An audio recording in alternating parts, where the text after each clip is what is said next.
السلام علیکم ورحمت الله وبرکاته. محترم ورور پوښتنه کړې ده چې یو ښځه پاک شي د حیض څخه نو جمعه یې روا ده او که به دا غسل کوي. محترمه دوه صورته دي. یو په هغه وخت کې که د ښځې حیض 10 ورځې وو، یعنې د حیض کمه موده 3 ورځې د زیات یې 10 ورځې دي، نو که د دغه ښځې هغه زیاته اندازه حیض وي، یعنې په 10مه ورځ باندې حیض بند سو، هغه د ښځینه مرضي یې پرې سوله، نو بیا دستي جمعه روا ده، خو مستحب دا ده چې له غسله بعد یې وکړي. او یو که ښځې عادت درلودي، مثلا پر 5مه ورځ باندې د دې هغه عادت پوره کېدی، بیا نو چې د دې عادت پوره سي، د عادت بعد جمعه نه ده روا تر څه وخت چې پر دې باندې د یوه لمانځه ټیم نه وي تېر سوی، یا د یوه لمانځه وخت نه وي تېر سوی، له هغه بعد به بیا جمعه ورسره کوي. په تاوای هندیه جلد اول صفحه 19 الفصل الرابع په احکام الحیض والنفاس.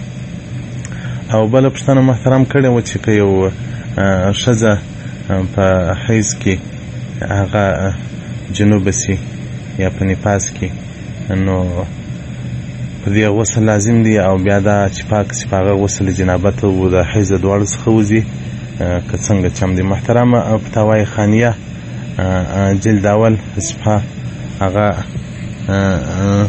22 کې وایي چې وایي کومه ښځه که جنوبه سوه په حالت حیض کې، که خوښه غسل دې وکړي او که خوښه ودې ځنډوي، ځکه دا چې دلته د جنابت غسل وکړي دا له دغه څخه نه وځي، نه پاکېږي، نه که جنابت څخه ووځي خو له حیض څخه نه پاکېږي. د جنابت او د حیض وحکمهما واحد، د دې دواړو یو حکم دی. نو او که بیا وسړی ښځه په حیض کې جنوبه سي غسل پر واوړي، نو بیا چې پاکېږي کوم غسل چې وکړي په هغه غسل باندې هم د جنابت غسل غاړه خلاصېږي، هم د حیض. فتاوای خانیه جلد اول صفحه 22. والسلام علیکم ورحمت الله وبرکاته.